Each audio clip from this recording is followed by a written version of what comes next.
મંદિરની એક વ્યવસ્થા હોય છે. સોમનાથ મંદિરમાં સ્ત્રી હોય કે પુરુષ હોય કે વડાપ્રધાન આવે, પ્રવેશ નથી એટલે નથી. તિરુપતિ બાલાજીમાં પ્રવેશ નથી એટલે નથી. દ્વારકાના મંદિરમાં મૂર્તિનો સ્પર્શ કોઈને નથી તો નથી જ. તો એમાં કોઈ આગ્રહ રાખવાનો નહીં. પણ ઘરે પૂજા કરવી છે તો લિંગ પોતાનું બનાવો. એમાં ખાસ કરીને વિશેષ કરીને માટીનું શિવલિંગ, એવું શિવપુરાણમાં વર્ણન છે કે સ્ત્રીઓએ માટીના શિવલિંગની પૂજા ઘરે બનાવીને કરવી. તમે રામેશ્વરની કથા ખબર છે, જ્યોતિર્લિંગની? ભગવાન રામજીએ શિવલિંગની સ્થાપના કરી. શિવલિંગ લેવા માટે હનુમાનજીને કૈલાસમાં મોકલ્યા. હનુમાનજી કૈલાસથી આવતા થોડા લેટ થયા. એ વાર લાગી એટલે પેલા ઋષિએ કહ્યું મુહૂર્ત જાય છે, અને મુહૂર્તમાં જો શિવલિંગ નહીં આવે તો સ્થાપના કેવી રીતે થશે? એટલે ભગવતી સીતાજીએ પોતાના હાથથી બાલુનું એટલે રેતનું શિવલિંગ બનાવ્યું, એનું નામ રામેશ્વર છે.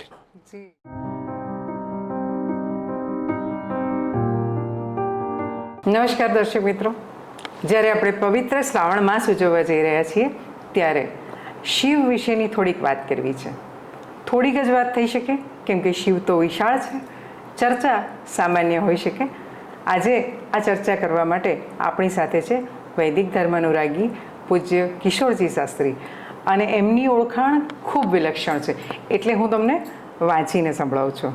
તેઓ શ્રી ડીસા બાજુ જસરા ગામના નિવાસી છે. આપ સર્વશ્રેષ્ઠ ધર્મ અધિકારી પૂજ્ય શ્રી ચંદ્રશેખર પંડિતજી મહારાજના શિષ્ય છે. ગુજરાતી અને સંસ્કૃતમાં ડબલ MA કરીને 20 વર્ષ સુધી વકીલાત પણ કરી છે. શાસ્ત્રીજી પરમ ધર્મ સંસદના પ્રવક્તા પણ છે. શાસ્ત્રીજીને ખૂબ બધા એવોર્ડ મળ્યા છે, જેમાંના પ્રથમ એવોર્ડ છે Indian achievers award, global human rights award, Indian excellency award, મહાકવિ માઘ એવોર્ડ અને જીવદયા રત્ન એવોર્ડથી પણ એમને સન્માનિત કરવામાં આવે છે. શાસ્ત્રીજી, આપનું ખૂબ ખૂબ સ્વાગત છે. જી નમસ્કાર. જ્યારે આપણે અત્યારે શિવની વાત કરવા જઈએ છીએ તો શિવ તત્વ અને આ શિવ વિશે, એ વિશે આપ થોડી. જરૂર. ખૂબ સરસ. અભિનંદન આપને કે આપે શિવજીને વિષય બનાવીને આજે વાત કરવાનો મોકો આપ્યો છે. વસ્તુતઃ આપણે ત્યાં એક પણ નામ એવું નથી કે નામમાં કોઈ અર્થ ન હોય. એટલે વિધાઉટ મિનિંગલેસ જેને કહીએ, એવું મિનિંગલેસ કોઈ નામ આપણે ત્યાં છે જ નહીં. તો શિવ શબ્દ બન્યો છે એ કેવી રીતે બન્યો છે? એમાં આમ તો 3 અક્ષર છે, શ, ઈ અને વ. શમિત્ય નિત્યમાનંદ ઇકાર પુરુષ સ્મૃત. એમાં જે શ છે એ આનંદનો વાચક છે. એમાં ઈ છે એ શક્તિ અથવા પુરુષત્વનો વાચક છે. અને વકાર એ અમૃતનો વાચક છે. એટલે અમૃત બીજ, એટલે તમે જ્યોતિષશાસ્ત્ર વગેરે કરતા હશો, તેમાં વરુણનો મંત્ર આવે, વમ આવે, વામ વામ વામ વામ વામ, એટલે વ એ અમૃત બીજ છે. આ 3 મેલનમ શિવમ ઉચ્યતે, આ 3 ભેગું થાય ત્યારે એને શિવ કહેવામાં આવે છે. એટલે શિવ શબ્દ જે છે એ વશકાંતૌ ધાતુ ઉપરથી બન્યો છે. સંસ્કૃતમાં તમે જાણો છો કે ધાતુનું મહત્વ છે. કોઈ પણ શબ્દ જે બને છે એની નિરુક્તિ હોય, ધાતુ હોય, પછી એ શબ્દ અસ્તિત્વમાં આવે છે. તો શિવ શબ્દ કેવી રીતે બન્યો? તો વશકાંતૌ ધાતુ પરથી બન્યો છે. એવા 3 શબ્દો આપણે ત્યાં મળે છે. હિંસી ધાતુ શિવ શબ્દ, વશકાંતૌ શિવ સ્મૃત, વર્ણવ્યત્યા યથાર્થ સિદ્ધ, પશ્યક કશ્યપો યથા. એટલે શું? જે સિંહ શબ્દ બન્યો છે, ગુજરાતીઓ સિંહ બોલે છે, વેદાંતમાં સિંહ એવું બોલીએ છીએ. એ જે સિંહ છે એ હિંસી ધાતુ ઉપરથી બન્યો છે. હિંસીનું ઉલટું કરો એટલે સિંહી થયું, અને એના ઉપરથી સિંહ શબ્દ અસ્તિત્વમાં આવ્યો છે. કેમ કે એમાં હિંસા પ્રધાન રૂપે છે. સિંહ જ્યારે પોતાનો આહાર કરે છે ત્યારે હિંસા કરે છે. એટલે હિંસી ધાતુ સિંહ શબ્દ, શબ્દોને આગળ પાછળ કરવાથી કરીને સિંહ શબ્દ અસ્તિત્વમાં આવ્યો. એવી જ રીતે વશકાંતૌ શિવ સ્મૃત, વશ ધાતુ છે એટલે વશકાંતૌ ધાતુ છે, એટલે પ્રિય હોવું, આનંદ હોવું, પ્રમોદ હોવું, એકબીજાના મોહમાં હોવું, વશમાં હોવું, ખેંચાણ હોવું, એના માટે કરીને વશ શબ્દ વપરાય છે. એને ઉલટો કરીને શિવ શબ્દ બન્યો છે. એટલે વશકાંતૌ શિવ સ્મૃત, વ અને શ એના સ્થાન પરિવર્તન કર્યા છે. એવો ત્રીજો શબ્દ છે પશ્યક કશ્યપો યથા. જેનું ગોત્ર ખબર ના હોય એના માટે બોલીએ છીએ કાશ્યપ ગોત્રનો છે. કશ્યપ નામના ઋષિ થયા.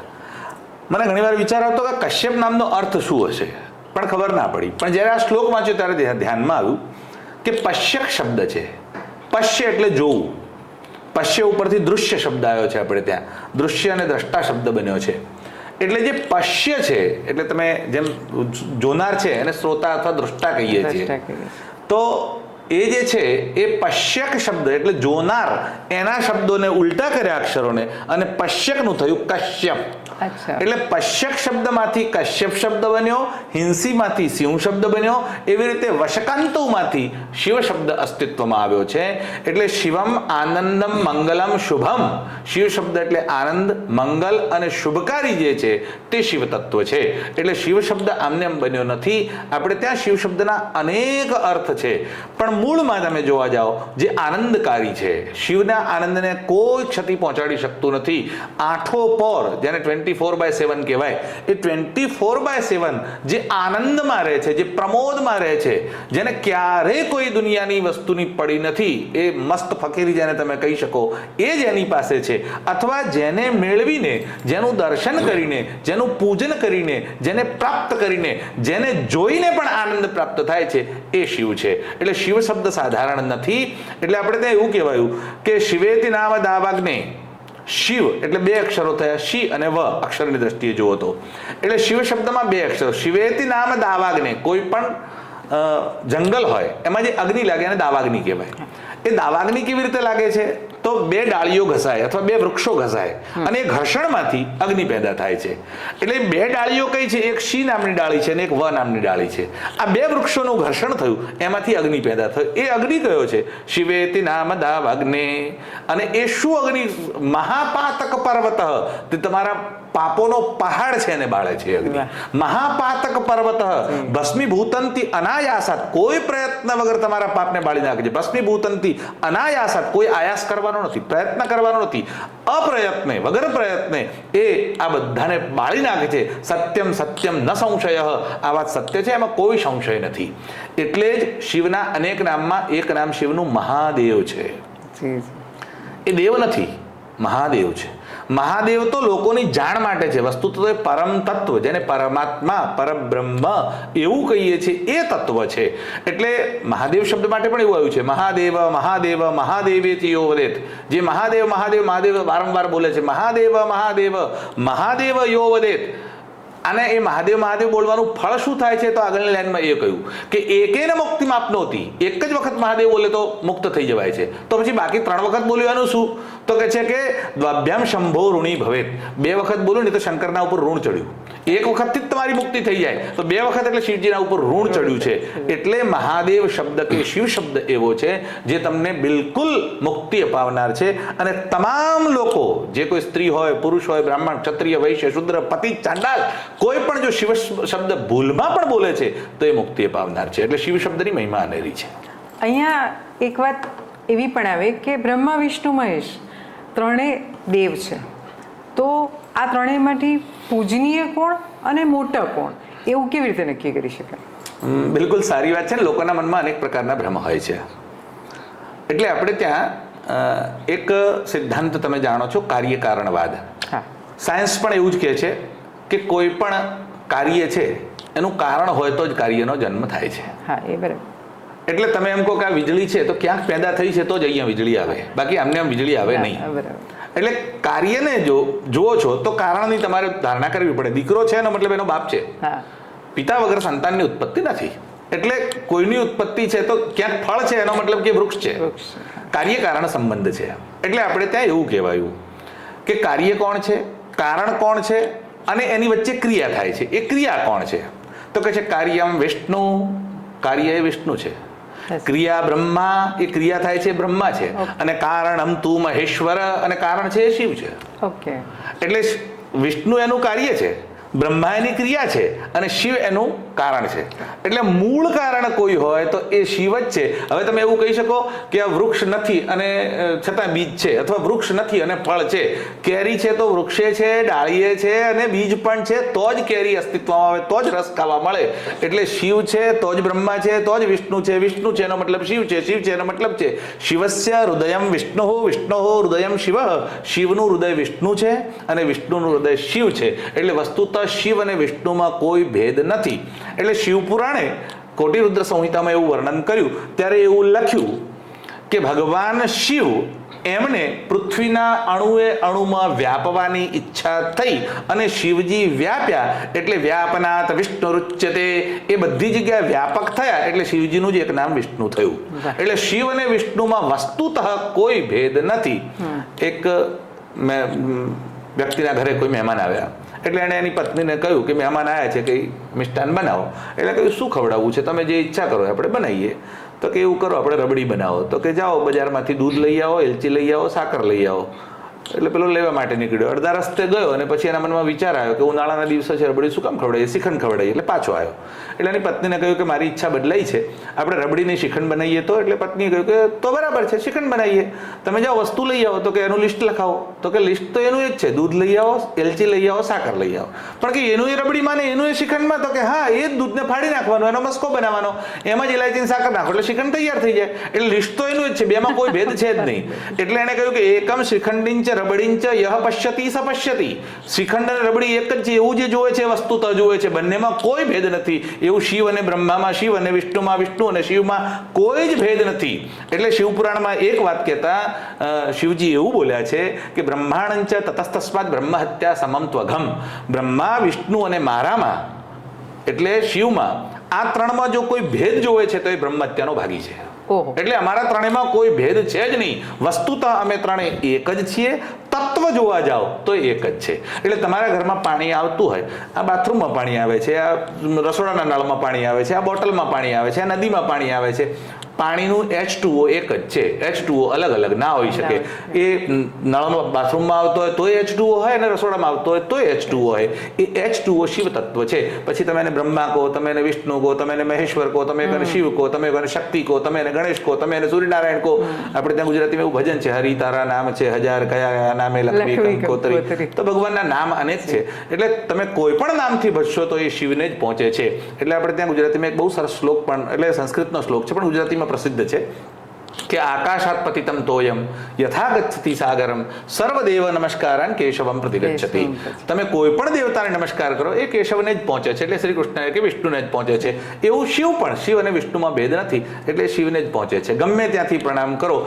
એ વરસાદ પડે, કોઈના ઘર ઉપર પડે, કોઈના ખેતરમાં પડે, કોઈના ઢાળિયામાં પડે, કોઈના માડમાં પડે, કોઈના ચોગાનમાં એ પડે કે કોઈની દુકાનમાં ઘૂસી જાય, પણ આખરે એ પાણી સમુદ્રમાં જ જાય છે. એવી રીતે બધા જ કરેલા પ્રણામ એ શિવજીને જ પહોંચે છે. વાહ, બહુ સરસ, ખૂબ સુંદર માહિતી છે.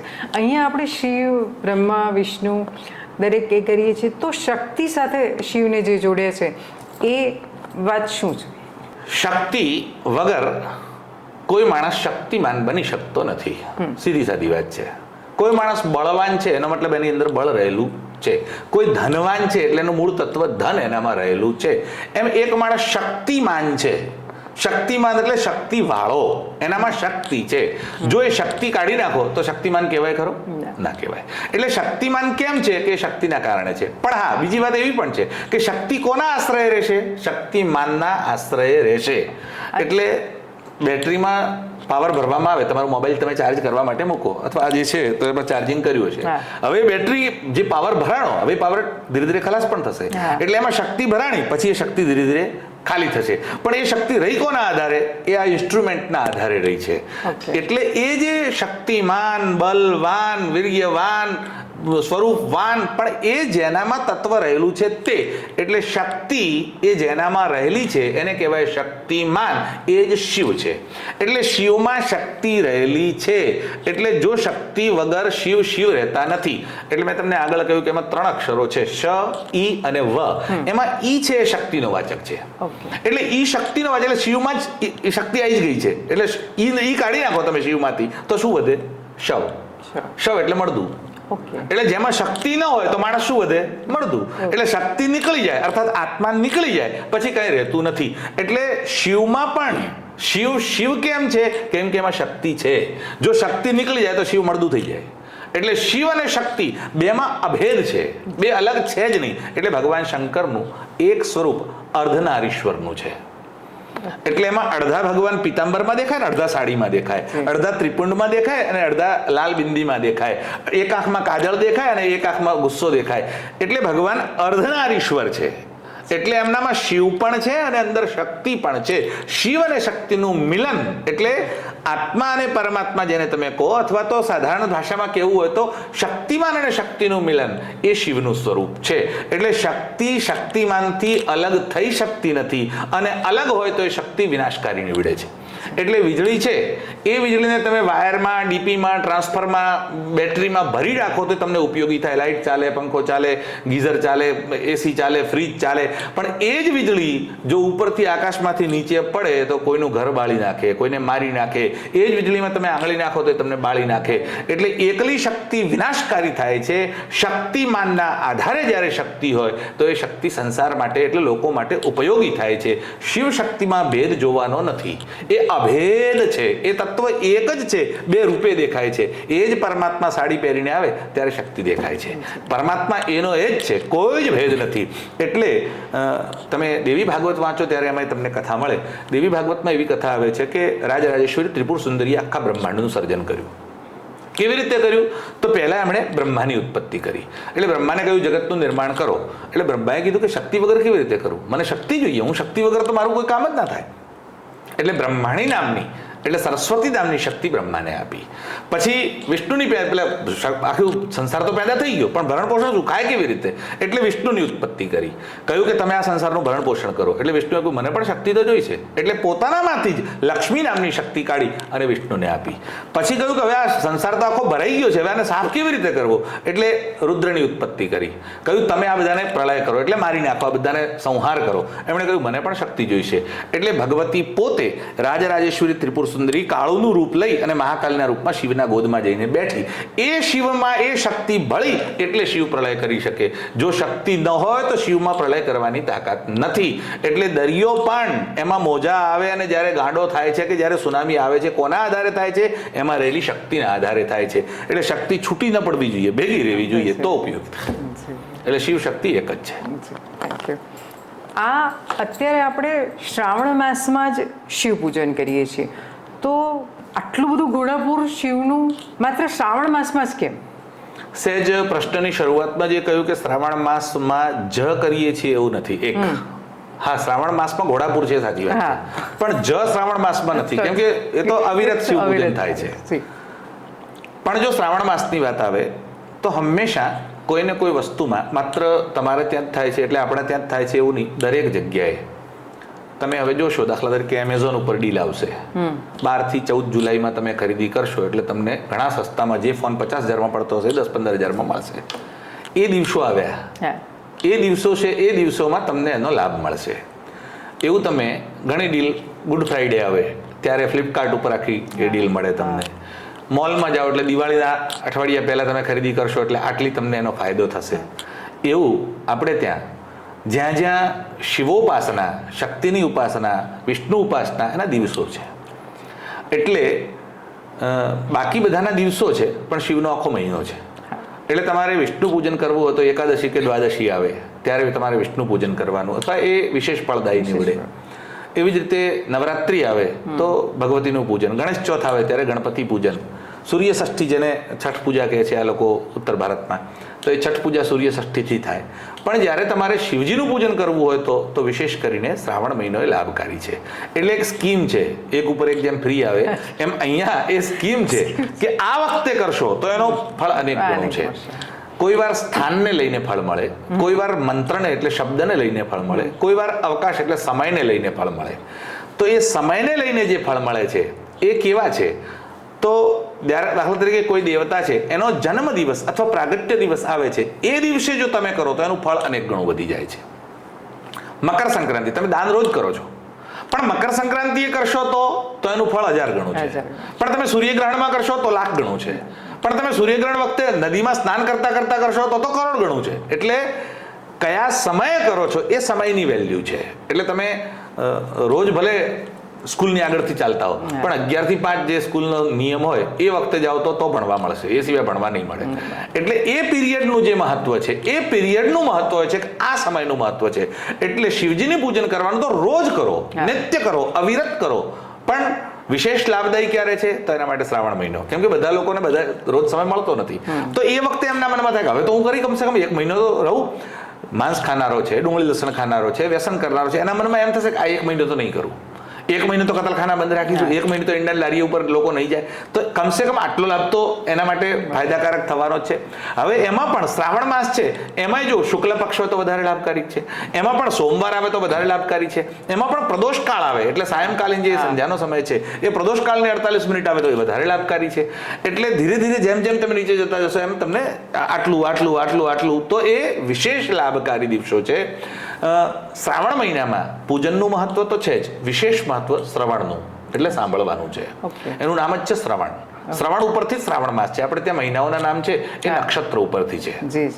એટલે આપણા 27 નક્ષત્રો છે, તમે જાણો છો. અશ્વિની, ભરણી, કૃતિકા, રોહિણી, મૃગશિરા, આદ્રા, પુનર્વસુ, પુષ્ય, આશ્લેષા, મઘા, પૂર્વ, ફાલ્ગુન, ઉત્તર ફાલ્ગુન, હસ્ત, ચિત્રા, સ્વાતિ, વિશાખા, બધા ખબર છે તમને. હવે એમાં પૂનમના દિવસે જે નક્ષત્ર હોય એ દિવસ ઉપરથી એ મહિનાનું નામ આવે. એટલે શ્રાવણ નક્ષત્ર જે પૂનમનું આવે એ મહિનાનું નામ શ્રાવણ માસ. મઘા નક્ષત્ર જે પૂનમનું આવે એનું નામ માઘ માસ છે. વિશાખા નક્ષત્ર જે પૂનમનું આવે એનું નામ વૈશાખ મહિનો છે. ચિત્રા નક્ષત્ર જે પૂનમનું આવે એનું નામ ચૈત્ર મહિનો છે. અશ્વિન નક્ષત્ર જે પૂનમનું આવે એનું નામ અશ્વિન માસ એટલે આસો માસ છે. કૃતિકા નક્ષત્ર આવે એ કાર્તિક માસ છે. મૃગશિર નક્ષત્ર જે પૂનમનું આવે એનું નામ મૃગશિર માસ છે. પુષ્ય નક્ષત્ર આવે એનું નામ પોષ માસ છે. જ્યેષ્ઠા નક્ષત્ર આવે એનું નામ જેઠ માસ છે. તો એ પૂર્ણિમાએ જે નક્ષત્ર આવે તો શ્રાવણની પૂર્ણિમા આવે એટલે રક્ષાબંધન જે દિવસે હોય એ દિવસે શ્રવણ નક્ષત્ર આવે. નક્ષત્રનો નિયમ આ છે. એના ઉપરથી એનું નામ શ્રાવણ છે. એટલે શ્રવણ એટલે સાંભળવું, એટલે કથા, સત્સંગ, પ્રવચન, મંત્ર, ચેન્ટિંગ તમે જેને કહો છો એ કીર્તન, આ બધું જ શ્રાવણમાં સાંભળવાનો વિશેષ મહિમા છે. અને શ્રાવણમાં સાંભળો એટલે શું થશે? એક જગ્યાએ લોકો જઈને બેસશે. શ્રાવણ મહિનામાં વિચરણ કરવાની મનાઈ છે, એટલે ઘણું રખડવાનું નહીં. એટલે સાધુ સંતો તમે જોશો કે આ શ્રાવણ ભાદરવાનો સમય આવે એટલે ચાતુર્માસ કરવા માટે એક જગ્યાએ રોકાઈ જાય. 10 મહિના ફરે પણ આ 2 મહિના એમનું વિચરણ ન થાય. એ એક જ જગ્યાએ રોકાય અને એ રોકાય ત્યારે આજુબાજુની જનતા ભેગી થાય અને એમના પ્રવચનનો લાભ લે. એટલે શ્રાવણ માસમાં શિવ પૂજનની સાથે સાથે કથા શ્રવણ, સત્સંગ શ્રવણ એનું પણ વિશેષ ફળ છે. શિવને પ્રલયના દેવતા કયા છે, એનું તાત્પર્ય શું? કોઈ પણ વસ્તુનું સર્જન કરતા પહેલા વિસર્જન જરૂરી છે.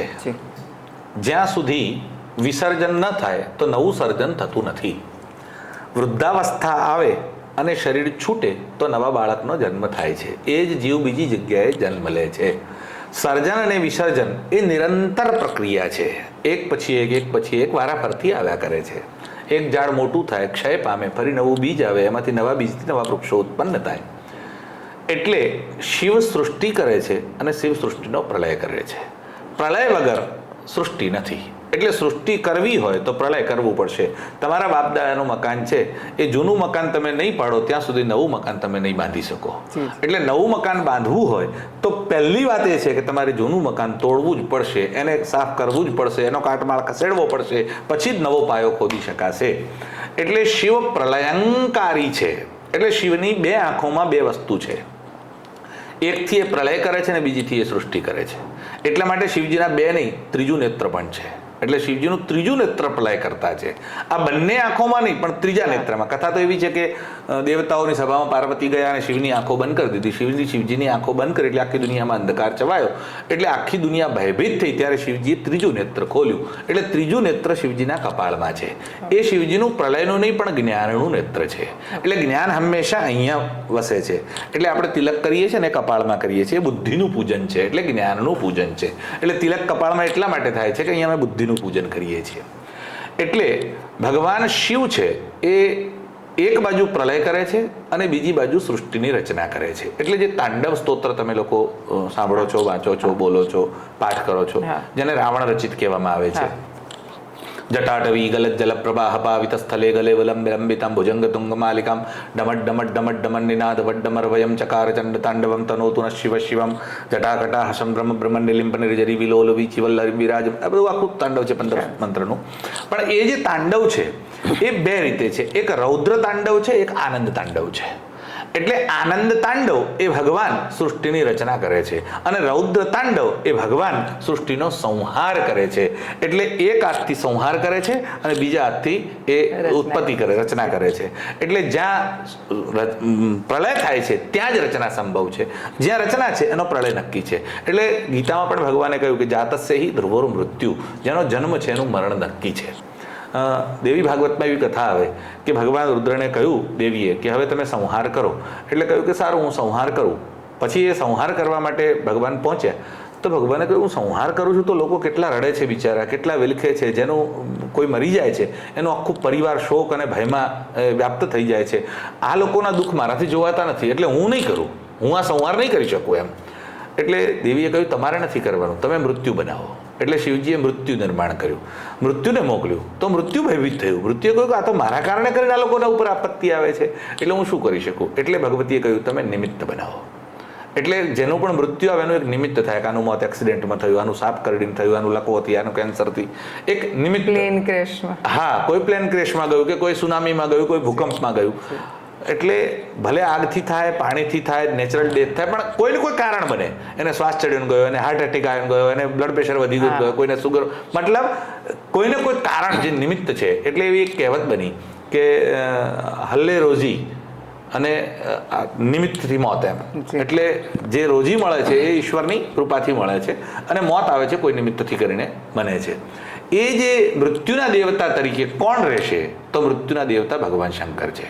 એટલે ભગવાન મૃત્યુ ક્યારે આવે છે ને મૃત્યુ આ એક આખો સ્વતંત્ર વિષય છે.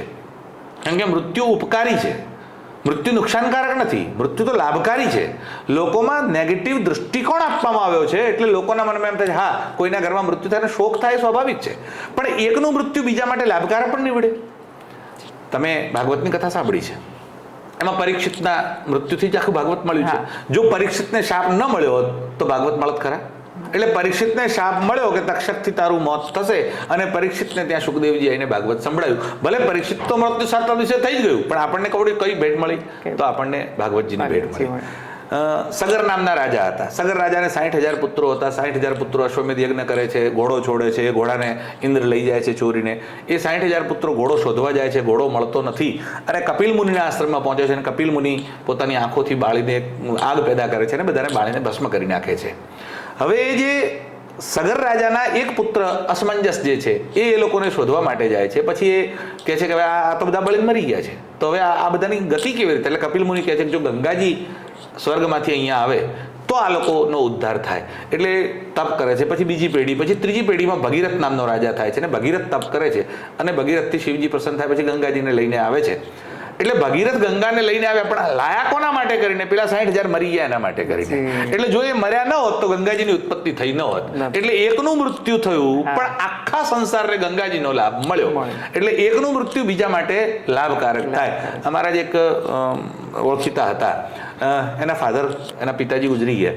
હવે ગુજરી ગયા એટલે આખું ઘર ભયમાં આવી ગયું. કમાનાર કોઈ છે એની ઘરમાં શું સ્થિતિ થશે, દેવું છે, આ બધાનું કેવી રીતે થશે.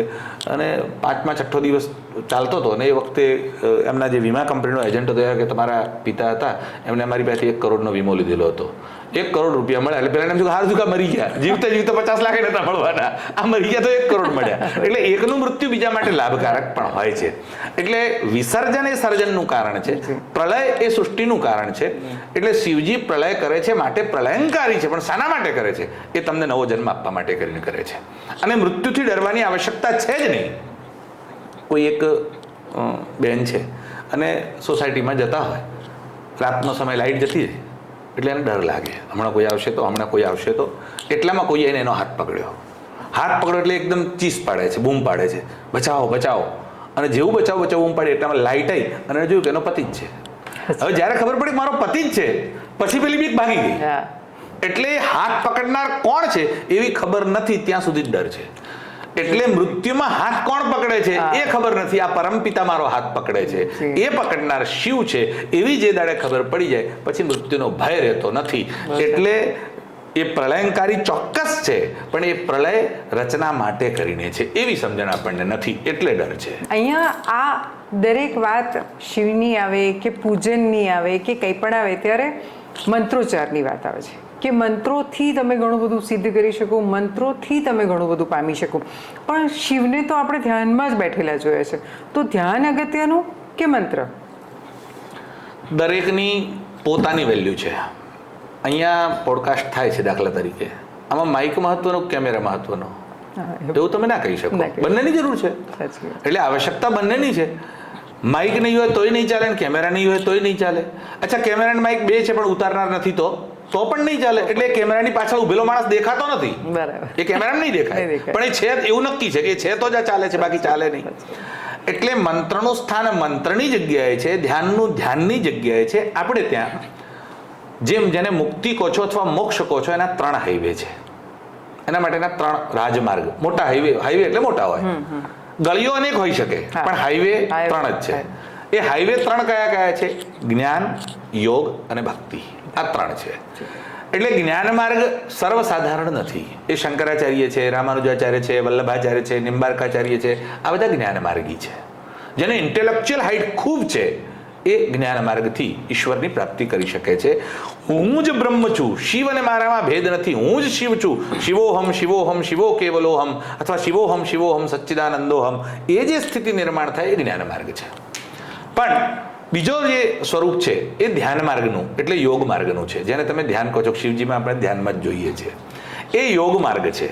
એટલે શિવ છે એ યોગીશ્વર છે, અને શ્રી કૃષ્ણ છે એ યોગેશ્વર છે. એક યોગીશ્વર છે, એક યોગેશ્વર છે. એ યોગના ઈશ્વર છે ને એક યોગીઓના ઈશ્વર છે. એટલે શિવજી યોગીઓના ઈશ્વર છે, માટે ધ્યાન મુદ્રામાં દેખાય છે. તો શિવજી ધ્યાન કોનું કરે છે? રામજીનું કરે છે. એટલે રામ અને શિવમાં ભેદ છે જ નહીં. રામજી કોનું ધ્યાન કરે છે? શિવજીનું. શિવ કોનું કરે છે? રામનું. પરસ્પર દેવો ભવ, એ એનું સ્મરણ કરે છે. આ એનું સ્મરણ કરે છે. એનો મતલબ મંત્રનો મહિમા નથી એવો નથી. જે સાધારણ માણસ છે એનું મન ધ્યાનમાં લાગતું નથી. યોગ માર્ગ કઠિન છે. સમાધિ લાગવી, સાધનામાં જવું, ધ્યાનમાં જતા રહેવું. જો આજકાલ લોકો એવું સમજે છે કે અમે 15 મિનિટ રોજ ધ્યાન કરીએ છીએ, 20 મિનિટ ધ્યાન કરીએ છીએ, અડધો કલાક ધ્યાન કરીએ છીએ, બિલકુલ જુઠ્ઠી વાત છે. એવું યાદ રાખો. ધ્યાનમાં લાગ્યા પછી સમયનું ભાન રહી શકતું નથી.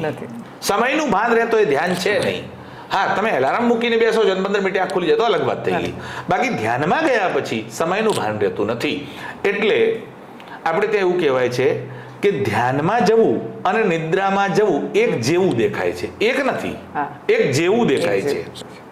એટલે કોઈ માણસ ઊંઘમાં જાય છે, તમે શિવ માનસ પૂજાનો પાઠ કરતા હો તો એમાં છેલ્લે એવું આવે છે કે નિદ્રા સમાધિ સ્થિતિ. હું નિદ્રા લઉં તો સમાધિની સ્થિતિમાં છું એમ. એટલે ભગવાન શંકરની વાત છે. એ નિદ્રા લે તો પણ સમાધિની, એવી મારી સ્થિતિ થઈ જાય કે હું નિદ્રા લઉં એ ભગવાનની સમાધિ જ લાગેલી છે એમ, એવી સ્થિતિ થઈ જાય, એવી અપેક્ષા છે. તો નિદ્રા સમાધિ સ્થિતિ એક જેવું લાગે છે, પણ નિદ્રામાં જાય છે એ જ પાછો આવે છે. એટલે ઊંઘમાં જનાર ઉઠે ત્યારે એ જ હોય છે. કિશોર ઊંઘમાં જાય તો કિશોર જ આવે છે, ને કુંપળ ઊંઘમાં જાય તો કુંપળ જ બહાર આવે છે. સુરેશ હોય તો સુરેશ, ને મનોજ હોય તો મનોજ. જે ઊંઘે છે એ જ બહાર આવે છે. ધ્યાનમાં એવું નથી. ધ્યાનમાં જાય છે એક્સ, આવે છે વાય. એટલે જનાર ધ્યાનમાં જાય ત્યારે સાધારણ છે, રમેશ છે, સુરેશ છે, મહેશ છે, કલ્પેશ છે, જે છે, પણ બહાર આવે ત્યારે ઋષિ થઈને આવે છે. ત્યારે એની વ્યાખ્યા બદલાઈ જાય છે. એટલે ઋતની પ્રાપ્તિ કરે એ ઋષિ છે. એટલે ભગવાન શિવ એ હંમેશા સમાધિમાં નજરે પડે છે, પણ સાધારણ માણસ ક્યારેય સમાધિ અવસ્થાએ પહોંચી શકતો નથી. એના માટે અનેક જન્મ લેવા પડે. તો સમાધિ અવસ્થાએ પહોંચવાનું પહેલું પગથિયું શરૂઆત થાય એટલે મંત્ર જાપથી થાય. એટલે એને નામ મંત્રનો જપ કરવાનો. શિવાય નમઃ, શિવાય નમઃ, શિવાય નમઃ, શિવાય નમઃ. અને જનોઈ લીધું છે તો ઓમ નમઃ શિવાય, ઓમ નમઃ શિવાય, ઓમ નમઃ શિવાય. પછી આગળનું આવે, પછી ત્રીજું સ્ટેપ, પછી ચોથું સ્ટેપ. એટલે ધ્યાનમાં જવા માટેના, એટલે સમાધિમાં જવા માટેના પણ 8 સ્ટેપ છે. એટલે અષ્ટાંગ યોગ છે. યમ, નિયમ, આસન, પ્રાણાયામ, પ્રત્યાહાર, ધારણા, ધ્યાન, સમાધિ. એટલે એ 8 અંગ છે. એ 8 સ્ટેપ તમે પાર કરો ત્યારે તમારી સમાધિ લાગે. એમાંથી 4 બાહ્ય છે અને 4 આંતરિક છે. એટલે યમ, નિયમ અને આસન, પ્રાણાયામ તમે કોઈને શીખવાડી શકો. એટલે અત્યારે ટીવી ઉપર તમે જોવો છો રોજ ધ્યાન ચાલે, રોજ તમને યોગા શીખવાડે. હવે આજકાલ લોકો યોગા બોલે છે પાછું. એ જે યોગા, હાથ કરો ઊંચા કરો, પગ ઊંચા કરો, પેટ ઊંચું કરો, નીચું કરો, આ યોગા નથી. એ યોગનો એક ભાગ છે. It's a part of yoga. એ સંપૂર્ણ યોગ નથી. આસન એ એના પછીનું સ્ટેપ છે, પણ એની પહેલા 2 છે, યમ, નિયમ. જેને યમ નિયમ ના આવડે એ યોગમાં કેવી રીતે પ્રવેશ મેળવી શકે? એટલે યમ કરવો નથી, નિયમ જાળવવાના નથી, સીધો મારે યોગા અને સિદ્ધ થઈ જાય એવું સંભવ નથી. એટલે એ જે ભ્રમ છે. અચ્છા, બીજી વાત એવી ચાલે છે કે તમે યોગ કરો એટલે યોગના કારણે કરીને તમને સીધું બધી વસ્તુ મળી જાય, તમારું શરીર સ્વસ્થ થઈ જાય અને નિરોગી થઈ જાઓ. ચોક્કસ એનાથી નિરોગી થવાય, એનાથી તમને સિદ્ધિ થાય, પણ એના માટે યોગનો ઉપયોગ ના થાય. તમારા ઘરમાં પશ્મિનાની 10,000ની સાલ હોય, એનાથી પોતું લગાડો તો પોતું લાગે, ફર્શ ઉપર તમે એને પોચું મારી શકો, પણ પોતું મારવા માટે 10,000ની પશ્મિનાની સાલ વાપરે એ ગાંડો કહેવાય, એ વપરાય નહીં એના માટે કરીને. એટલે સાલથી પોતું લાગે પણ લગાડાય નહીં. એવી રીતે યોગથી રોગ ભાગે, પણ રોગ ભગાડવા માટે યોગ નથી. યોગનો ઉપયોગ તો ઈશ્વરની પ્રાપ્તિ માટે છે. એટલે ઈશ્વરની પ્રાપ્તિ માટે યોગ સર્વસાધારણ નથી. ત્રીજો માર્ગ છે એ ભક્તિ માર્ગ છે. એટલે જ્ઞાન, યોગ અને ભક્તિ. ભક્તિ પણ રાજમાર્ગ છે. એટલે જેને કાંઈ ખબર ન પડતી હોય એ નામ મંત્ર લઈ અને એનાથી કરીને ભક્તિ માર્ગ સુધી પહોંચી શકે. એટલે ભક્તિ માર્ગમાં ધીરે ધીરે જેમ જેમ આગળ વધો ત્યારે ભક્તિ સિદ્ધ ક્યારે થાય છે? એટલે ભગવાન શંકરાચાર્યએ કીધું કે સ્વસ્વરૂપાનુસંધાનમ ભક્તિરીત્ય વિધીયતે. ભક્તિ સિદ્ધ ક્યારે થાય? કે પોતાના સ્વસ્વરૂપનું અનુસંધાન થાય, હું કોણ છું એની સમજણ પડે, એ ભક્તિનો નિચોડ છે. એટલે પાક છે એનો, પરિપક્વ થઈ ભક્તિ. એટલે હું કોણ એટલે આ ઇનામ દેખાય છે દાઢીવાળો ચશ્માવાળો નહીં, હું એટલે આત્મા. એટલે હું કોણ છું એની પ્રતીતિ એ શાનાથી થશે? એ ધ્યાનથી થશે. એટલે ભક્તિ આખરે ક્યાં લઈ જશે? ધ્યાનમાં લઈ જશે. પણ એનો મતલબ ભક્તિનું વેલ્યુ નથી એવું નથી. એટલે તમારે શિવાય નમઃ બોલવાનું, રામ નામ સંકીર્તન કરવાનું, મહાદેવ મહાદેવ બોલવાનું, એમ કરતા કરતા કરતા કરતા ધ્યાન સુધી પહોંચાશે. એટલે બંને વિરોધી નથી, એકબીજાના પૂરક છે. એટલે ઘણી બધી માન્યતાઓ શિવ સાથે ઘણી બધી અલગ અલગ રીતે જોડાયેલી છે. એવી જ એક સુંદર વાત છે અને ઘણા બધા લોકોના મોઢેથી આપણે ઘણી બધી વખત સાંભળી છે. એવો જ એક સવાલ આપ સૌનો હું એક કરવા જઈ રહી છું કે શિવની પૂજા પુરુષો જ કરી શકે, સ્ત્રી ન કરી શકે? શિવને કેવી રીતે ખરેખર કોણે કેવી રીતે ભજવા જોઈએ? આ વિષય બહુ જ ચર્ચાનો વિષય હંમેશા થતો હોય છે, તો એના વિશે કંઈક વાત. એક ખોટી માન્યતા, કેમ કે જેને શાસ્ત્રીય સમર્થન નથી એને હું ખોટી માન્યતા કહું છું. જેને શાસ્ત્રીય સમર્થન હોય તો એને ખોટી માન્યતા ન કહેવાય. શિવલિંગની પૂજા ન કરવા પાછળનું કારણ જે લોકો તર્ક આપે છે અથવા દુષ્ટ લોકો ખોટી રીતે લોકોમાં પ્રસારિત કરે છે એ એવો છે કે લિંગ એટલે જનનેન્દ્રિય છે એવું સમજીને શિવની જનનેન્દ્રિયની પૂજા થાય છે એવું સમજીને સ્ત્રીઓએ પૂજા ન કરવી, આવો એક પ્રચાર કરવામાં આવી રહ્યો છે. વસ્તુતઃ લિંગ શબ્દનો અર્થ શું છે? લીનાર્થ ગમકમ ચિહ્નમ. ચિહ્ન એટલે લિંગ, એને ચિહ્ન કહેવામાં આવે. એટલે તમે ગાડી લઈને જતા હોય એટલે રસ્તામાં એક સિમ્બોલ માર્યો હોય, એ સિમ્બોલમાં છોકરો દોર્યો જેની શાળા દફતર લઈને જાય છે, એટલે તમારે અહીંયા હોર્ન વગાડવાનું નહીં. હવે ચિહ્નનો અર્થ છે અહીંયા વિદ્યાલય છે, એ સ્કૂલ અહીંયા છે, બતાવે છે કોણ? પેલું ચિહ્ન બતાડે છે. હોર્ન ના વગાડવું એના માટે હોર્ન કર્યું હોય, અથવા તો તમે બીડી અહીંયા ના પીશો તો પેલી સિગરેટ ઉપર ચોકડી મારી હોય, આગળ બમ્પ આવતો હોય તો બમ્પનું નિશાન માર્યું, એ જે ચિહ્ન છે એને કહેવાય લિંગ. લિંગ શબ્દનો અર્થ છે ચિહ્ન. એટલે સ્ત્રીલિંગ એમાં કયું લિંગ છે? નપુંસક લિંગ એમાં કયું લિંગ છે? એ જનનેન્દ્રિય નથી. એ લિંગ એટલે ચિહ્ન. એટલે પુરલિંગ કે સ્ત્રીલિંગ તો એમાં લિંગ નથી. એ લિંગ એટલે શું છે? ચિહ્ન. એ ચિહ્નને લિંગ કહેવામાં આવે છે. એટલે લીનાર્થ ગમકમ ચિહ્નમ, એને ચિહ્ન કહેવામાં આવે છે. તમે ભાગવતજીની કથા સાંભળો એટલે સુખદેવજીનું પ્રાગટ્ય થાય. એટલે સુખદેવજી પરીક્ષિતને કથા સંભળાવવા માટે આવ્યા ત્યારે સુખદેવજી કેવા લાગતા હતા એનું વર્ણન વેદવ્યાસે કર્યું છે. ત્યારે આ વસ્તુ લખી છે કે અલક્ષલિંગો નિજલાભ તુષ્ટો. અલક્ષલિંગો, એમના શરીર ઉપર કોઈ ચિહ્ન દેખાતા નથી. ચિહ્ન દેખાતા નથી એટલે જેમ તમે આ ત્રિપુંડ દેખાય છે, તો આ ત્રિપુંડ દેખાય એટલે ખબર પડે કે આ શિવજીનું ચિહ્ન છે. ઉપરનું ઊભું તિલક દેખાય એટલે ખબર પડે આ વિષ્ણુનું ચિહ્ન છે. અડધો સૂર્ય દેખાય એટલે ખબર પડે આ સૂર્ય વંશનું ચિહ્ન છે. જેમ ધ્વજ છે, આ ભારતનો રાષ્ટ્રધ્વજ છે, એટલે પ્રધાનમંત્રી કે રાષ્ટ્રપતિ બેઠા હોય આગળ ધ્વજ લગાડેલો હોય, એ ધ્વજ લગાડ્યો એટલે શું ખબર પડે કે આ ઇન્ડિયાનું ટેબલ છે. એટલે યુનોની મિટિંગ ચાલતી હોય, દરેક દેશના રાષ્ટ્રપતિ બેઠા હોય, વડાપ્રધાન બેઠા હોય, એની આગળ ચિહ્ન મૂકેલું હોય. એ ચિહ્ન હવે દાખલા તરીકે ક્રિકેટની મેચ 4 જણા જઈને હારી ગયા કે જીતી ગયા, એટલે પેલા ઇન્ડિયાનો ધ્વજ ફરકાઈને કહે છે ઇન્ડિયા જીતી ગયું. હવે એ ધ્વજને શું લેવા દેવા છે? પણ એ ધ્વજ દેખાડે છે કે ભારત જીત્યું. એટલે ભારતની ઓળખ કોણ છે? એ ધ્વજ છે. એટલે એ જે ઓળખ છે એવું આ લિંગ શાની ઓળખ છે? બ્રહ્માંડની ઓળખ છે. આ બ્રહ્માંડ જે છે એનો આકાર કેવો છે? એ આકાર અંડાકાર છે, ઈંડા જેવો છે. એટલે ઈંડા જેવો એટલે જેનું નામ બ્રહ્મ અંડ છે. અંડ એટલે ઈંડું. બ્રહ્મ અંડ, એ બ્રહ્મનું અંડ હોવાના કારણે એનું નામ બ્રહ્માંડ છે. અને આખા બ્રહ્માંડની પૂજા, એક એક અણુ એમાં પરમાત્મા વ્યાપ્ત છે, શિવ વ્યાપ્ત છે. કોઈ અણુ એવો નથી જેમાં ભગવાન ના હોય. તમે ગુજરાતીમાં નવરાત્રી આવે છે અને નવરાત્રીમાં ગુજરાતીઓ રોજ સ્તુતિ કરે છે ગરબામાં, વિશ્વંભરી સ્તુતિ જેને તમે કહો છો. અને વિશ્વંભરી સ્તુતિમાં એવું બોલે છે બ્રહ્માંડમાં અણુ અણુ મહિવા વાસ તારો. ક્યાં વાસ છે? એક એક અણુમાં એ શક્તિનો વાસ છે. એવું શિવજીનો વાસ ક્યાં છે? એક એક અણુમાં વાસ છે. હવે એક એક અણુમાં જ્યારે પરમાત્માનો વ્યાસ છે તો મારે પૂજા કઈ જગ્યાએ, કયા અણુની કરવી? એટલે એ આખા બ્રહ્માંડના ચિહ્ન રૂપ કોઈ હોય, એટલે નિરાકારનું કોઈ પ્રતીક હોય તો એ શિવલિંગ છે. સાકાર ભગવાનની મૂર્તિ છે, જટાવાળા છે, ગંગા નીકળી રહી છે, ગળામાં સાપ છે, હાથમાં ત્રિશૂલ છે, એક હાથમાં ડમરું છે, એ જે છે ભગવાનનું રૂપ એ સાકાર રૂપ છે. આ નિરાકારનું પ્રતીક કોઈ હોય તો એ શિવલિંગ છે. એટલે શિવલિંગ નિરાકાર છે, એટલે નિરાકારનું પ્રતીક છે કે જેનો કોઈ આકાર નથી, એને ન હાથ દેખાય છે, ન પગ દેખાય છે. એટલે અમારા તુલસીદાસજી રામચરિતમાનસ લખ્યું ત્યારે બ્રહ્મનું વર્ણન કર્યું, અને બ્રહ્મનું વર્ણન કર્યું ત્યારે આ બ્રહ્મ કેવો છે એનું વર્ણન કર્યું. તો બિનુ પદ ચલહી સુનહી બિનુ કાના, બિનુ કર કર્મ કરહી વિધિ દાના. જેને હાથ નથી તોય કામ કરે છે, જેને પગ નથી તોય ચાલે છે, જેને મોઢું નથી તોય બોલે છે, જેને કાન નથી તોય સાંભળે છે, જેને જીભ નથી તોય સ્વાદ ચાખે છે. બિનુ આનંદ સકલ રસ ભોગી, બધા રસની એને ખબર પડે છે, પણ તો એને મોઢું નથી. એ જે છે એ કોણ? એ શિવલિંગ છે. એટલે જેને મોઢું નથી, હાથ નથી, પગ નથી, એટલે એ શાનું છે? એ નિરાકારનું પ્રતીક છે, બ્રહ્માંડનું પ્રતીક છે. એટલે એકની પૂજા કરવાથી બધાની પૂજા થઈ જાય છે. તમે શિવલિંગની પૂજા કરો એટલે એમાં બધાની, જેટલા 33 કરોડ દેવતાઓની પૂજા કરવી ન પડે, શિવલિંગમાં બધાની સ્થાપના આવી જાય છે. એટલે શિવલિંગની પૂજા કરવાથી બધાનું ફળ પ્રાપ્ત થાય છે. એટલે એ વાત પહેલી તો ખોટી છે કે આ લિંગ એટલે જનનેન્દ્રિય છે, માટે સ્ત્રીઓએ સ્પર્શ ન કરવો. આ વાત બિલકુલ ધડા વગરની છે. આખું શિવ પુરાણ ખોલી અને જોઈ લો, ક્યાંય તમને આ નહીં મળે. બીજી વાત, સ્ત્રીઓનો પ્રવેશ ઠેર ઠેર નિષેધ એવું બોર્ડ પણ મારે છે હવે તો આજકાલ લોકો. એવું યાદ રાખો કે દરેક મંદિરની એક વ્યવસ્થા હોય છે, અને મંદિરની વ્યવસ્થા માટે મંદિરમાં, સોમનાથ મંદિરમાં સ્ત્રી હોય કે પુરુષ હોય કે વડાપ્રધાન આવે, પ્રવેશ નથી એટલે નથી. તિરુપતિ બાલાજીમાં પ્રવેશ નથી એટલે નથી. દ્વારકાના મંદિરમાં મૂર્તિનો સ્પર્શ કોઈને નથી તો નથી જ. અંબાજીના મંદિરમાં કોઈને પ્રવેશ નથી તો નથી. તો એમાં કોઈ આગ્રહ રાખવાનો નહીં. પણ ઘરે પૂજા કરવી છે તો લિંગ પોતાનું બનાવો. એમાં ખાસ કરીને, વિશેષ કરીને માટીનું શિવલિંગ, એટલે જેને આપણે પાર્થેશ્વર કહીએ છીએ, તો માટીનું શિવલિંગ, અને માટીનું શિવલિંગ સ્ત્રીઓ માટે વિશેષ ફળદાયી છે.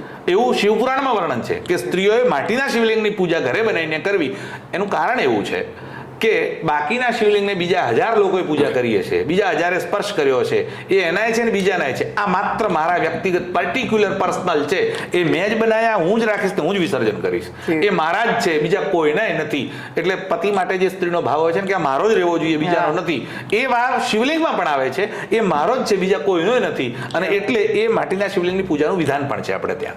ત્રીજી વાત, તમે જો સ્ત્રીઓના પ્રવેશની અથવા સ્ત્રીઓના સ્પર્શની વાત કરતા હોય, તમે રામેશ્વરની કથા ખબર છે? જ્યોતિર્લિંગની રામેશ્વરની કથામાં એવું છે, ભગવાન રામજીએ શિવલિંગની સ્થાપના કરી, એ બધાને ખબર છે, એટલે એનું નામ રામેશ્વર છે. એ રામજીએ સ્થાપના કરી ત્યારે શિવલિંગ મુહૂર્ત બતાડ્યું, ઋષિઓ બધા પ્રતિષ્ઠા કરાવવા માટે આવ્યા, મૂર્તિ લેવા માટે, એટલે શિવલિંગ લેવા માટે હનુમાનજીને કૈલાસમાં મોકલ્યા. હનુમાનજી કૈલાસથી આવતા થોડા લેટ થયા. એ વાર લાગી એટલે પેલા ઋષિઓએ કહ્યું મુહૂર્ત જાય છે, અને મુહૂર્તમાં જો શિવલિંગ નહીં આવે તો સ્થાપના કેવી રીતે થશે? એટલે ભગવતી સીતાજીએ પોતાના હાથથી બાલુનું એટલે રેતનું શિવલિંગ બનાવ્યું, એનું નામ રામેશ્વર છે. એ કોના હાથે નિર્માણ થયું? સ્ત્રીના હાથે, પુરુષના હાથે? સ્ત્રીના હાથે થયું. એટલે નથી સ્પર્શનો અધિકાર, એવી વાત તમે કરી જ નહીં શકો. એક ઉદાહરણ આ તો મેં તમને આપ્યું. બીજું ઉદાહરણ તમને આપું. ઘૃષ્ણેશ્વર નામનું જ્યોતિર્લિંગ છે. એમાં ઘુષ્મા નામની મહારાણી એની શોકે એના દીકરાને મારી નાખ્યો અને એને જઈને તળાવમાં નાખી. તો આ ઘુષ્મા જે હતી રોજ ભગવાન શંકરની પૂજા કરતી હતી, એટલે ભગવાન શંકર ઘુષ્મા ઉપર પ્રગટ થયેલા દીકરાને જીવતો કર્યો, અને એણે એટલે ઘુષ્માએ જ્યોતિર્લિંગની સ્થાપના કરી. કોના હાથે થઈ? સ્ત્રીના હાથે કરીને થઈ.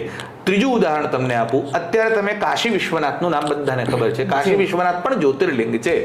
એ વિશ્વનાથમાં મુસલમાનોએ એટલે મોગલોએ જ્યોતિર્લિંગને તોડી નાખ્યું. એ તોડી નાખ્યા પછી ઘણા વર્ષો સુધી એ કુવાની જ પૂજા થઈ કે જેમાં એ લિંગ નાખી નાખવામાં આવ્યું. એના પછી ઇન્દોરના મહારાણી અહલ્યાબાઈ ત્યાં ગયા યાત્રામાં, અને અહલ્યાબાઈ રાત્રે સૂતા હતા અને સ્વપ્નમાં ભગવાન શંકરે દર્શન આપ્યું. અને અહલ્યાબાઈ મોટા શિવ ભક્ત હતા. એમણે 300 શિવ મંદિરો બનાવ્યા છે. અત્યારનું બદ્રીનાથનું જે સોનાનું ઈંડું દેખો છો, કે કેદારનાથનું મંદિર જુઓ છો, કે ઉજ્જૈનનું મંદિર, આ બધા અહલ્યાબાઈના બનાવેલા છે. તો અહલ્યાબાઈને રાત્રે સ્વપ્નમાં ભગવાન શંકરનું દર્શન થયું અને ભગવાન શંકરે કહ્યું તમે નર્મદેશ્વરની સ્થાપના કરો. નર્મદાનું જે લિંગ નીકળે એની પ્રતિષ્ઠા કરવાની હોતી નથી, એ સ્વયં પ્રતિષ્ઠિત છે. એટલે અહલ્યાબાઈ નર્મદામાં સ્નાન કરવા માટે ગયા, એમના પલ્લુમાં જે લિંગ આવ્યું એ લઈને આવ્યા અને એમના હાથે આ પ્રતિષ્ઠા થઈ, જે અત્યારે ત્યાં કાશી વિશ્વનાથમાં છે. મેં તમને 3 ઉદાહરણ આપ્યા જે પ્રસિદ્ધ છે, બાકીના હજારો છે, પણ આ 3 પ્રસિદ્ધ ઉદાહરણ એટલા માટે આપું છું કે અમારે ત્યાં શિવપુરાણની જે મહાત્મ્યની કથા છે ને એમાં ચંચુલાની કથા આવે છે. એ ચંચુલા શિવ ભક્ત છે ને શિવલિંગની પૂજા કરે છે, એમાં જ ભગવાન પ્રસન્ન થાય છે. એટલે સ્ત્રીઓએ સ્પર્શ ન કરવો એવી વાત છે જ નહીં. હા, કોઈનું વ્યક્તિગત શિવલિંગ છે તેનો સ્પર્શ નહીં કરવો, કોઈએ પણ નહીં કરવો. એમાં સ્ત્રીઓ માટે વિશેષ ફળદાયી છે એ 2 લિંગ માન્યા છે. એક પારદનું એટલે પારો જે આવે છે પારાનું શિવલિંગ અને માટીનું શિવલિંગ. બાકી 27 પ્રકારના અલગ અલગ ગોધૂમનું છે, ગોળનું છે, ભસ્મનું લિંગ છે, બધા જ લિંગ છે. પણ આ વિશેષ છે. નર્મદેશ્વરમાં બધાનો અધિકાર છે, પાર્થેશ્વરમાં બધાનો અધિકાર છે, અને આ જે મેં કહ્યું પારાનું શિવલિંગ એમાં બધાનો અધિકાર છે. એટલે કોઈ પણ સ્ત્રીઓને એનાથી નિષેધ રાખવાની જરૂર નથી, આવશ્યકતા નથી, એવું શાસ્ત્રીય પ્રમાણ છે. શાસ્ત્રીજી, અહીંયા યંગ જનરેશનને પૂજા કરવાની વાત કરવાની આવે કે જ્યારે પણ આપણે એમને કંઈક કહીએ કે ભાઈ તમે આ રીતે પૂજા કરો કે આ કરો, તો એક તો ફાસ્ટ લાઈફ છે એટલે નથી કરી શકતા, અને ઘણી વખત એવું છે કે એ લોકોને આમાં શ્રદ્ધા નથી એટલે નથી કરી શકતા. તો મા બાપે બાળકો સાથે આ ચર્ચા જો કરવી હોય કે આ તરફ વાળવા હોય તો એને લગતી કોઈ ઇન્ફોર્મેશન જો આપણે આપીએ ને તો ઘણી બધી રીતે બધાની મદદ થઈ શકે. જ્યાં સુધી પૂજનનો સંદર્ભ છે અને શ્રદ્ધાની વાત છે તો લોકો આજકાલ યુગમાં શ્રદ્ધા કરતા ચમત્કારોમાં વિશ્વાસ કરતા વધારે થાય. બહુ સાચી વાત છે. એટલે લોકોને ન શ્રદ્ધાથી લેવા દેવા ન શાસ્ત્રથી લેવા દેવા, ઇમિડિયેટલી સામે ચમત્કાર શું દેખાય છે એ જોવું છે. એટલે તમે જોશો કે શંકરાચાર્યની પાછળ પબ્લિક નહીં જાય પણ બાગેશ્વર વાળાની પાછળ જશે, કેમ કે અમને ચમત્કાર જોવો છે. આ સાધારણ વિષય છે અને એ બધી જગ્યાએ દેખાય છે. હંમેશા શાસ્ત્ર ચમત્કારમાં માનતું નથી. ચમત્કાર જીવન જ ચમત્કાર છે. જી, બહુ સાચી. તમારું જીવન એ જ ચમત્કાર છે. તમે જે બોલો છો એ ચમત્કાર છે, તમારું હૃદય ધબકે છે એ ચમત્કાર છે, તમે મળમૂત્ર કરો એ પણ ચમત્કાર છે. તમારું કોઈ એક ક્રિયા એવી બતાડો જેમાં ચમત્કાર ના હોય. આ હાથ કે આંગળી તમે ઈચ્છો એ આંગળી ઊભી થાય છે એનો મતલબ એ ચમત્કાર છે. અને આ શરીરમાંથી જીવાત્મા નીકળી જાય પછી કશું જ નથી કરી શકતા. એ આ બધું જ, અને એની પાછળના રહસ્ય કોઈ ઉદ્ઘાટન આજ સુધી કોઈ વૈજ્ઞાનિક કરી શકે એમ નથી. એ અસંભવ વસ્તુઓ છે. એટલે યુવાનોમાં શ્રદ્ધા નથી એવું હું નથી માનતો. પહેલી વાત, યુવાનોમાં શ્રદ્ધા છે પણ એમને ચમત્કાર જોવો છે. આ એક જ વાત એમનામાં નડી રહી છે. બીજી વાત એવી છે કે તમે જોજો તો આજકાલ ઉપરથી જેટલા પણ ધર્મસ્થાનો છે ત્યાં જનારી સંખ્યા યુવાનોની વધી છે. પછી એ કેદારનાથ હોય, બદ્રીનાથ હોય કે કૈલાસ માનસરોવર જવાવાળા યુવાનોની સંખ્યા વધી છે. એટલે એમને ત્યાં જવું છે પ્રકૃતિ જોવા માટે જવું છે. એમનો રસ શિવાલયમાં કે શિવલિંગમાં ભલે ના હોય પણ પ્રકૃતિ માટે છે, પણ છે એ જાય છે ત્યાં. અને ત્યાં ગયા પછી જે પ્રકૃતિને જોવે છે અને એ પ્રકૃતિ જોયા પછી વિચાર બદલાય છે, અને એ પ્રકૃતિની પાછળ એ પ્રકૃતિનો રચનાકારક પણ છે, એ દૃષ્ટિકોણ આવે છે. હું એવું તમને દાવા સાથે કહી શકું કે હિમાલયની એક વખત પણ યાત્રા કરી આવે એ માણસ નાસ્તિક રહી જ ના શકે. હિમાલય એ આખો જાણે ચમત્કારોથી ભરેલો, એ પ્રકૃતિ જ તમને જીવનમાં આખી જિંદગી તમે તમારા 50-60 વર્ષના જીવનમાં કે 70-80 વર્ષના જીવનમાં જેટલા વૃક્ષ ના જોયા હોય એ તમે 15 દિવસ હિમાલયમાં જાઓ તમે એટલા વૃક્ષ દેખી જાય. એટલે એ જે રોમાંચ હોય છે એ જોવાની વાત જ અલગ છે, અનેરી છે. તમે જુઓ યુવાનોમાં રુદ્રાક્ષ પહેરવાનો ક્રેઝ ચાલુ થયો છે. અને ભલે એક રુદ્રાક્ષ લે છે, 2 લે છે, 5 લે છે, પણ પહેરે છે. ઇવન અહીંયા બ્રેસલેટ પણ રુદ્રાક્ષનું પહેરીને એ ફરવું એ પણ ચાલુ થયું છે. રુદ્રાક્ષ ચોક્કસ જ એ શિવજીની જ અક્ષ એટલે આંખમાંથી જ, અશ્રુમાંથી જ નિર્માણ થયો છે. અને રુદ્રાક્ષ શિવનું સ્વરૂપ માનવામાં આવે છે. રુદ્રાક્ષ ચોક્કસ બધાને પહેરવાનો, સ્ત્રી, પુરુષ, બાળક, વૃદ્ધ બધાને પહેરવાનો અધિકાર છે. રુદ્રાક્ષને અપવિત્રતા નડતી નથી. એટલે રુદ્રાક્ષ હંમેશા પહેરવો જોઈએ, લેવો જોઈએ, રાખવો જોઈએ. અને હું તો પાકિસ્તાન ગયેલો અને પાકિસ્તાનમાં મારા 6 દિવસના પ્રવચન ત્યાં મહાદેવ છે, કટાસરાજ મહાદેવમાં જ થયેલા. તો પાકિસ્તાનમાં જે મુસલમાન ઓફિસર અમારી સુરક્ષામાં હતા, એક IAS ઓફિસર, 3 IPS ઓફિસર, બધા લોકો હતા, 120 લોકો હતા, 123 લોકો અમારી સાથે હતા. તો એ લોકો ત્યાંથી એક જ વાત કહેતા હતા મને, અમને રુદ્રાક્ષ આપો, ગમે ત્યાંથી અમને રુદ્રાક્ષ લઈ આપો. એટલે મુસલમાનોમાં પણ આ ક્રેઝ કે રુદ્રાક્ષ જોઈએ છે અમને. અમે એવું સાંભળ્યું છે કે રુદ્રાક્ષથી હાર્ટ એટેક નથી આવતો અને BP કંટ્રોલ, જે રીતે માનતો હોય. અમે લોકો શ્રદ્ધાથી માનીએ છીએ, બીપીથી લેવા દેવા અમારે નથી, અમારે હાર્ટ એટેકથી લેવા દેવા નથી. અમારી વાત શ્રદ્ધા છે કે આ શિવજીનો પ્રસાદ છે ને, માટે અમે રુદ્રાક્ષ રાખીએ છીએ. પણ એ રુદ્રાક્ષ પહોંચવો જોઈએ. એવી રીતે આ ભસ્મ જે છે, એ ભસ્મ જે છે, ભસ્મનું તિલક છે, એ પહોંચવું જોઈએ. શિવજીનું પૂજન તમે વિશેષ ન કરી શકતા હોય તો પણ ચાલતા શિવાય નમઃ શિવાય નમઃ ઓમ નમઃ શિવાય ન બોલે પણ શિવાય નમઃનો જાપ એ કરે, એવી મંત્ર દીક્ષા એમનામાં પહોંચવી જોઈએ. અને શિવજીના વ્રતનો મહિમા એટલે શિવરાત્રી, એનો મહિમા પહોંચવો જોઈએ લોકો સુધી. લોકો શિવરાત્રીના બહાને ભાંગ પીવાનું પર્વ બનાવી નાખે છે અને લોકો વારંવાર એ વસ્તુને ઠોકીને ભાંગ પીઓ. શિવજી તો ભાંગ પીતા હતા. આખા શિવપુરાણમાંથી મને એક વખત બતાડ દો કે શિવજી ભાંગ પીતા હતા. ક્યાંય નહીં મળે તમને. એક ભાઈ તો એવા મળ્યા કે મારી પાસે પ્રમાણ છે શિવજી ભાંગ પીતા હતા. તું જોવા ગયો હતો કે ના શિવ મહિમના સ્તોત્રમાં પુષ્પદંતે લખ્યું છે. કીધું શું લખ્યું છે? તો કે ભયભંગ વ્યસનીના. અરે ભયભંગ વ્યસનીના એટલે જે આખા વિશ્વનો ભંગ કરવાનું વ્યસન જેને છે, એટલે પ્રલય કરવાનું વ્યસન છે, એ છે. હવે અર્થનો અનર્થ કરીને તમે જો ઊંધા રસ્તે લઈ જશો લોકોને તો શું થશે? એટલે હંમેશા જો કોઈ પણ તમે આટલા વૈજ્ઞાનિક જુઓ, તમને જેટલા વૈજ્ઞાનિકના નામ ભારતના આવડતા હોય દાખલા તરીકે, ઇવન વિદેશના પણ, એક પણ વૈજ્ઞાનિક નાસ્તિક નથી થયો. એક પણ વૈજ્ઞાનિક નાસ્તિક નથી. એટલે જે માણસ વિજ્ઞાનમાં માને નાસ્તિક હોય જ નથી શકતો, કેમ કે ધર્મ એ હંમેશા વિજ્ઞાન જ છે.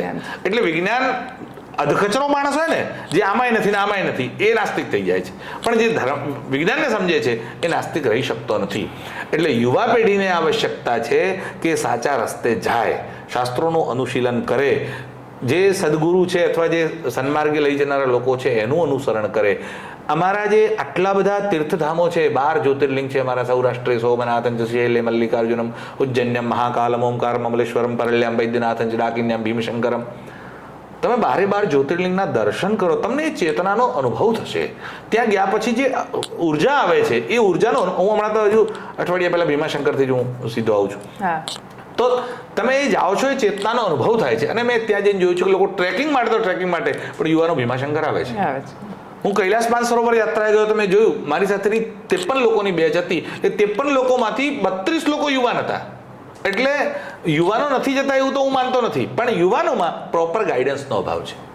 એટલે એમનામાં જે જિજ્ઞાસા છે, જે પ્રશ્નો છે, એ પ્રશ્નોનો ઉત્તર લોકો નથી આપી રહ્યા, અથવા તો એ ઉત્તર શોધવા માટે રખડે છે અને ન મળે અથવા ઊંધા રસ્તે મળે એટલે એમનું મન તૂટી જાય છે અથવા બીજા રસ્તે આડા રસ્તે ચડી જાય છે. એટલે યુવાનોની સાથે આવા વાર્તાલાપ થાય, આવા એમની સાથે અલગ અલગ પ્રોગ્રામ્સ થાય, શિબિર થાય, સેમિનાર થાય, પ્રવચનો થાય, એમના મોટિવેશનના કાર્યક્રમો થાય, આમાં જ્યારે આ વાત ઊભી થશે તો ચોક્કસ જ યુવા વર્ગ મોટી ક્રાંતિ કરી શકે છે. અને યુવાનો જો આ રસ્તે ચાલી પડશે તો દુનિયાની કોઈ તાકાત નથી કે ભારતને વિશ્વગુરુ બનતા રોકી શકે. એટલે યુવાનો એ મોટી સ્ટ્રેન્થ છે. વિશ્વમાં કોઈ દેશ પાસે સૌથી વધારે યુવાનો ભારત જોડે છે, પણ એનો દુરુપયોગ જે થઈ રહ્યો છે, યુવાનોમાંથી જ આતંકવાદીઓ પાકે છે, યુવાનોમાંથી જ ઊંધા રસ્તે જનારા લોકો.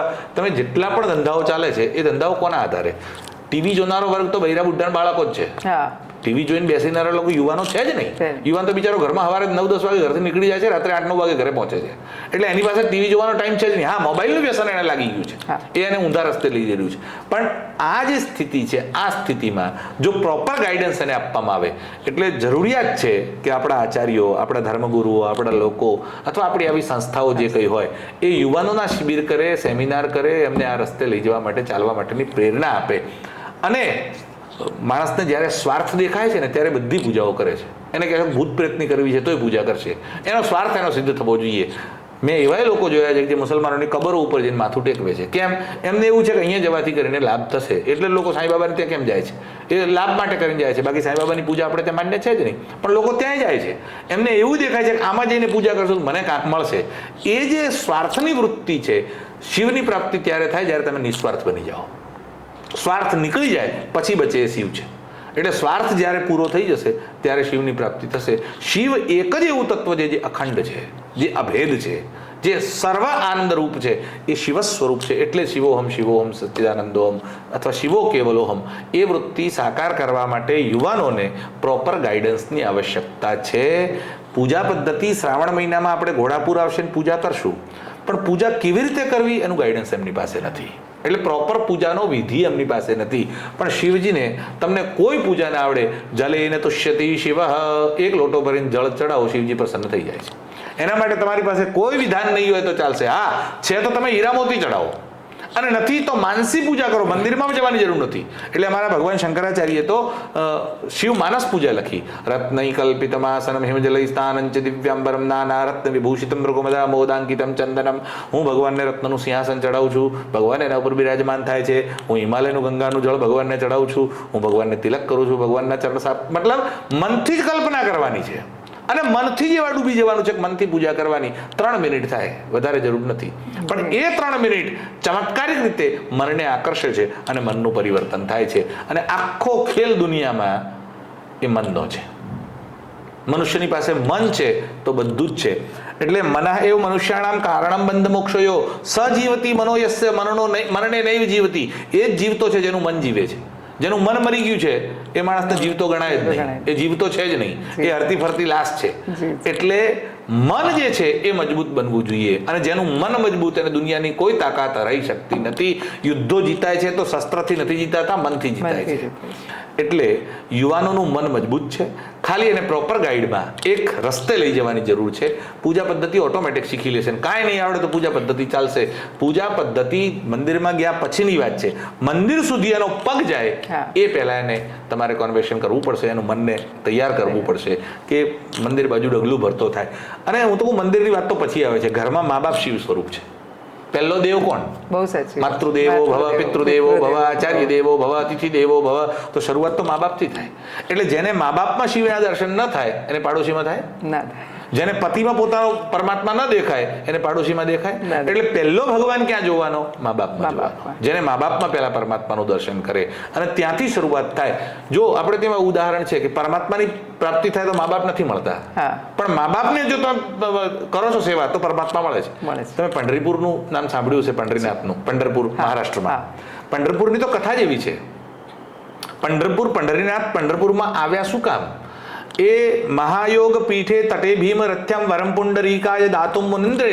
ભગવાન શંકરાચાર્યએ લખ્યું છે કે પુંડરીક નામનો ભક્ત એના મા બાપની સેવા કરતો હતો. મા બાપને નવડાવે, ધોવડાવે, એમને આસન આપે, એમને ખવડાવે, પીવડાવે. એ બિચારા ક્યાંય જઈ શકતા નતા. તો ભીમરથી નદીના કિનારે કુટિયા બનીને મા બાપની સેવા કરતો હતો. તો ભગવાનની ઈચ્છા થઈ કે આ મા બાપનો એટલો મોટો ભક્ત છે, મારા મંદિરે આવતો નથી, હું એને મળવા જાઉં. અને ભગવાન પંઢરીનાથ એને મળવા માટે શ્રી કૃષ્ણ સ્વયં આવ્યા અને દરવાજે આવીને દરવાજો ખટખટ નોક કર્યું. અને નોક કર્યું એટલે એણે જોયું કે ભગવાન આવ્યા છે. અને સાક્ષાત વિષ્ણુને જોયા પછી કઈ વસ્તુ રહે? એટલે એને ત્યાં એક ઈંટ પડી હતી, બીજું કોઈ આસન હતું નહીં એની પાસે. એટલે ઈંટ ફેંકીને કહ્યું વેઇટ, આના ઉપર ઉભા રહો.